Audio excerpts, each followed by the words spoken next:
Assalamualaikum warahmatullahi wabarakatuh. Waalaikumsalam. Nama saya Ahmad Maman Syahdazuki Maulana. Saya dari Fakultas Ekonomi Bisnis Islam Universitas Islam Negeri Sumatera Utara, jurusan manajemen. Di sini saya akan mewawancarai salah satu narasumber, yaitu bagaimana isu-isu teraktual ataupun yang sedang terjadi saat ini, beserta bagaimanakah penegakan HAM di Indonesia saat ini. Di sebelah saya sudah ada Bapak Suwardi Hartono. Pak Suwardi, bagaimanakah sudah penegakan HAM di Indonesia ini? Apakah sudah optimal atau belum? Sebenarnya kalau menurut saya belum optimal. Karena istilah katanya runcing di bawah, tumpul di atas. Kan gitu. Iya. Jadi kalau yang orang yang berduit rasanya kok gampang kali menegakkan hukum itu. Kalau orang yang nggak berduit gampang kali masuk penjara. Jadi menurut Bapak, HAM itu hanya berlaku bagi orang-orang yang di atas saja gitu, sedangkan orang di bawah ataupun orang yang susah gitu, HAM itu nggak ada artinya gitu? Sebenarnya ya nggak tergantung sama yang di atas saja semua. Bukan berlaku sama orang yang di atas, orang yang di bawah pun berlaku. Tapi terkadang orang yang di bawah ini kalau ada masalah melapor macam nggak ada digubris, macam nggak ditanggapi, kurang ditanggapi gitu. Tapi kalau orang yang kalangan menengah ke atas, kalau ada masalah sedikit ini itu cepat ditanggapi. Kalau menurut Bapak, contoh itu gimana Pak? Contohnya itu, misalnya ada kasus gitu yang seperti itu. Contohnya lah kan udah ada masalah tempo hari setandan pisang aja lah, mencuri satu tandan pisang kok bisa sampai ke penjara. Oh, yang lagi viral ibu itu ya? Benar. Iya. Sementara yang koruptor di atas 100 juta macam tutup mata. Sementara harga pisang sama yang 100 juta itu besaran mana? Gitu. Jauh berbeda kan? Gitu. Oh, benar. Itu aja. Dan untuk menurut Bapak sendiri nih, kira-kira kalau misalnya diberikan izin gitu untuk mengajukan permintaan kepada pemerintah, kira-kira Bapak ingin mengajukan apa gitu supaya HAM di Indonesia itu lebih baik, lebih optimal gitu Pak? Kira-kira apa Bapak mau mengajukan apa gitu? Ya kira-kira itu harus sama rata lah, dari kalangan menengah ke atas atau kalangan menengah ke bawah. Semua yang namanya HAM itu, hak asasi manusia itu harus disetarakan. Semua itu harus disamaratakan. Jangan tumpul di atas runcing ke bawah. Oke Pak. Terus saya ingin membahas masalah sekarang ini, yaitu COVID-19. Ini kan sekarang ini kan kita banyak tuh sekali isu-isu bahwasannya kita tuh nggak boleh keluar dari rumah. Terus kalaupun kita keluar jangkauan 10 meter. Itu menurut Bapak itu efisien nggak sih Pak? Kita di rumah aja gitu? Ya kalau kita di rumah aja itu kalau dikasih bansos itu nggak masalah. Dikasih bansos untuk berapa hari. Selanjutnya itu apa mungkin mau mati karena kelaparan, bukan mati kena virus. Loh, tapi bansos itu sudah dikasih oleh pemerintah. Dikasih pemerintah itu bisa sampai 1 minggu. Kan nggak bisa kan? Seterusnya selanjutnya itu mau ngapain? Apa begitu kasih makan sekali terus bisa kenyang untuk 10 tahun? Kan nggak bisa. Tapi dengar-dengar nih bansos itu dia katanya hanya untuk kalangan atas saja. Maksudnya ini kan dia dikasih pemerintah nih kepada misalnya kepala desa. Sedangkan kepala desa itu mendahulukan keluarganya, sedangkan untuk masyarakat itu tidak diberikan gitu. Jadi seperti tidak merata, bahwa padahal dalam data masyarakat sudah harus menerima secara rata bantuan itu gitu. Itu kadang-kadang memang kesalahan yang dari kalangan ke bawah. Karena apa yang dari kelurahan nggak pernah checking masyarakatnya di kampungnya itu, mana yang miskin, mana yang apa, semua nggak pernah di-checking. Terutama itu kerja si lurah, kerja si RT RW, kepala lorong apa? jangankan bansos, kadang-kadang mau ngasih sepotong surat untuk pemilihan umum aja nggak pernah diberikan kepada masyarakat. Masyarakat itu harus melapor dulu ke kantor lurah. Oh gitu. Nah, apalagi bansos yang bisa diuntuk ke kampung tengah dibilang ada lagi duitnya. Nah, sepotong untuk pemilihan umum aja pun nggak pernah dibagi, terutama mau saya sendiri. Nah, sampai begaduh. Begaduh mulut. Ya. Oke, sudah sampai situ Pak.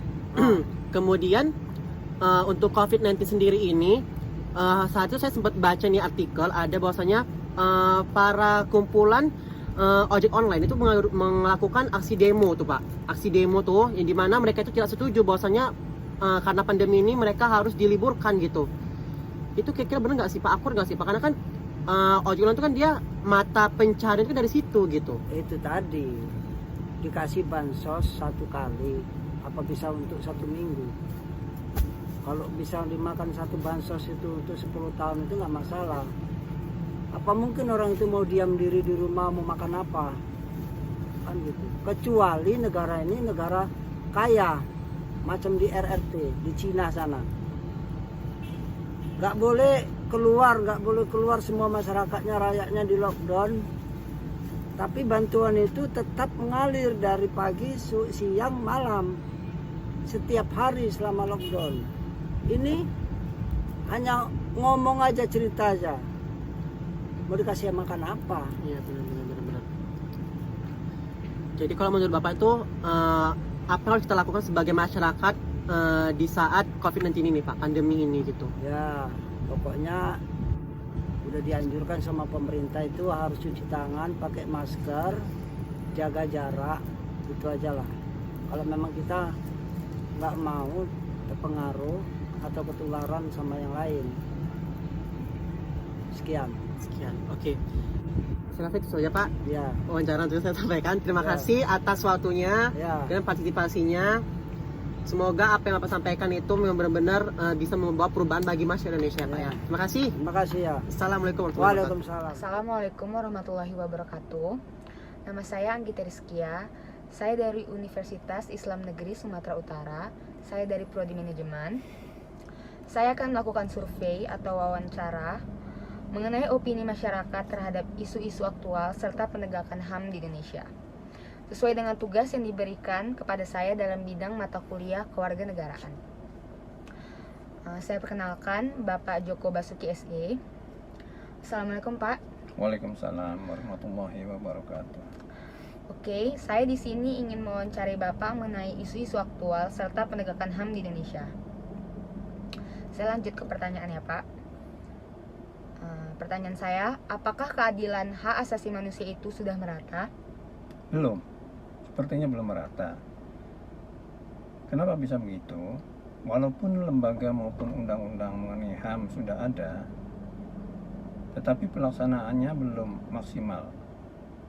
Ini disebabkan karena pertama, tingkat kesejahteraan masyarakat belum merata. Ini akibatnya terjadilah kecemburuan sosial di masyarakat yang kemudian menimbulkan gesekan-gesekan dan pelanggaran HAM. Itu pertama ya. Yang kedua adalah kesadaran aparat dan juga masyarakat itu sendiri memang masih kurang dalam mengenai HAM ya.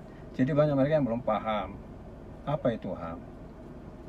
Jadi perlu juga itu pemerintah sebenarnya untuk memberi penjelasan secara meluas apa itu HAM sehingga banyak yang nanti masyarakat ikut mematuhi HAM. Gitu. Saya lanjut ke pertanyaan kedua ya Pak. Menurut Bapak, apakah perlu adanya penegakan HAM di Indonesia? Perlu sekali. Kenapa perlu sekali? Karena penegakan HAM di Indonesia tentu saja diperlukan karena hal itu merupakan salah satu unsur ya, salah satu unsur untuk mengatur kehidupan berbangsa dan bertanah air. Berbangsa dan bernegara.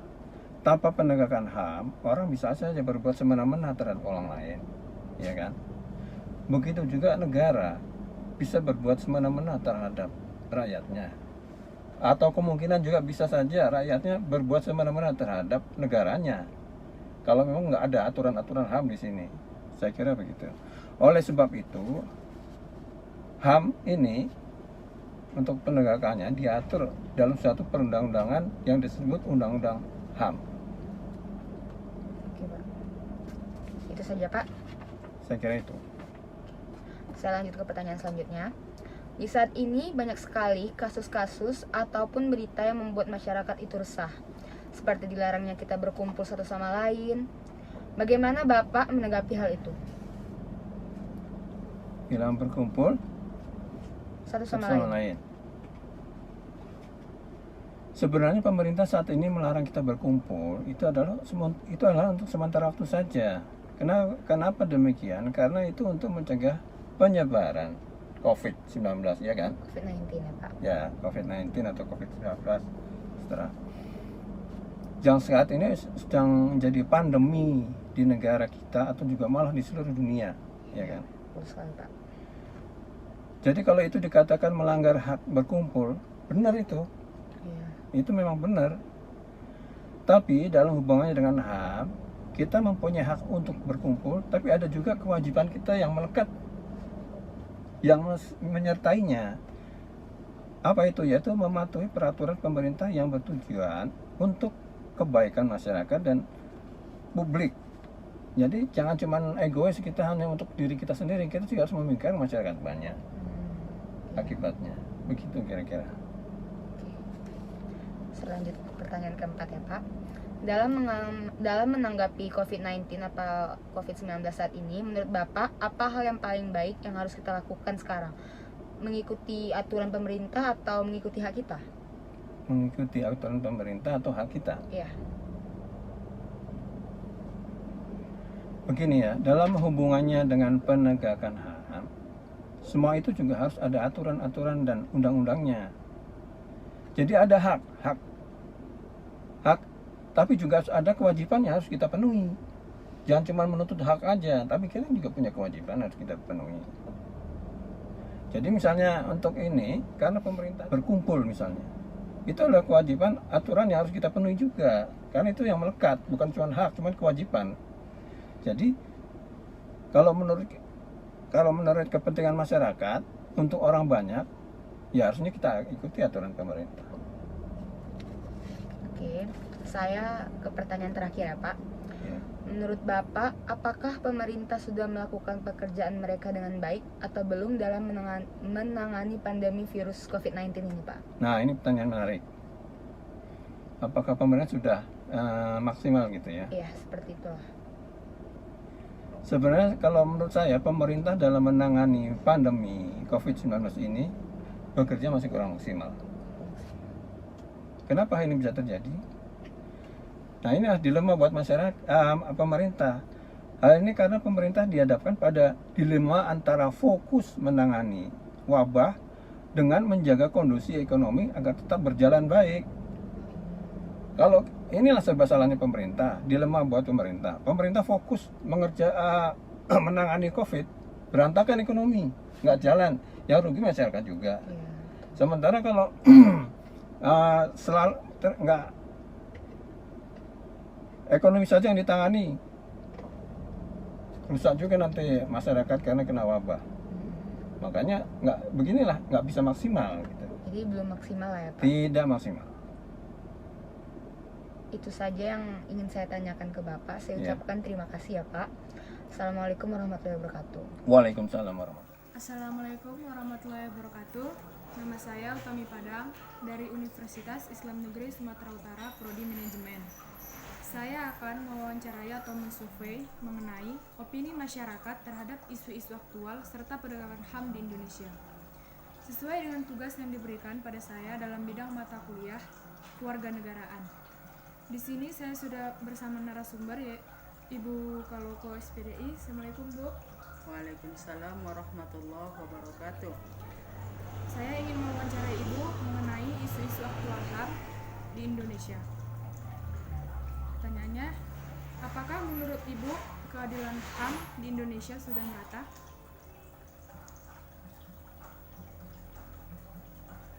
ditanya tentang meratanya keadilan HAM di Indonesia ini, nyatanya belum.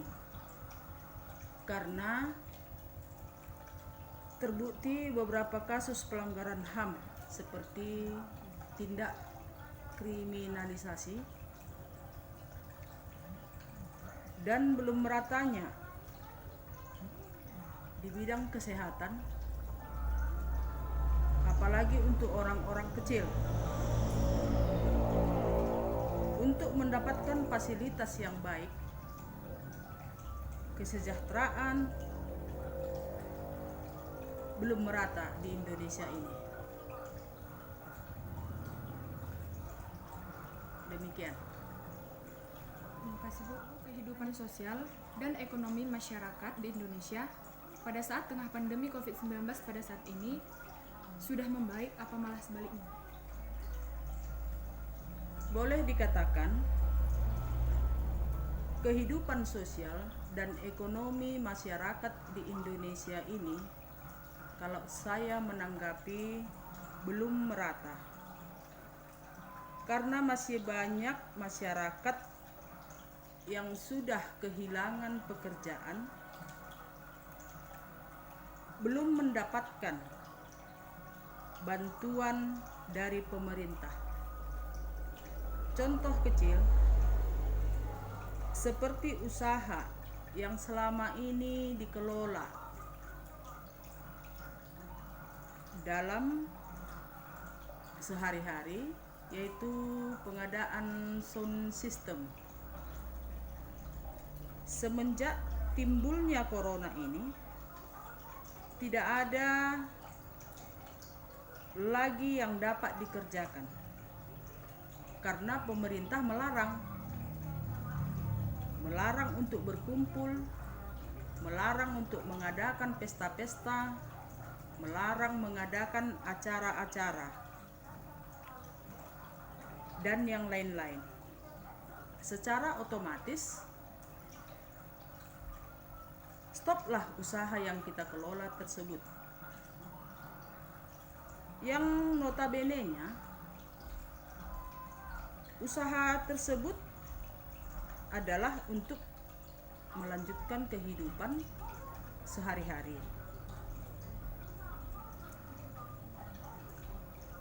Dan kalau bisa masukan dari saya, tolong pemerintah setempat atau pemerintah daerah benar-benar mendata rakyatnya yang sudah kehilangan pekerjaan. Karena situasi sekarang ini belum tahu kita sampai kapan akan berakhir. Jadi untuk itu kami sebagai pengusaha kecil memohon kepada pemerintah untuk menanggapi situasi-situasi yang terjadi sekarang ini. Demikian. Oke, terima kasih. Pertanyaan ketiga, di saat ini kan masih banyak kasus-kasus ataupun yang membuat masyarakat itu resah, seperti dilarangnya kita berkumpul atau bisa disebut dengan social distancing. Bagaimana Ibu menanggapi hal tersebut? Nah, kalau dari saya menanggapi tentang aturan yang dibuat oleh pemerintah tentang social distancing ataupun physical distancing, stay at home, kita sebagai masyarakat, mari kita patuhi aturannya. Kenapa kita patuhi aturan tersebut? Karena itu adalah untuk kebaikan diri kita, kebaikan masyarakat Indonesia. Bagi kita semua,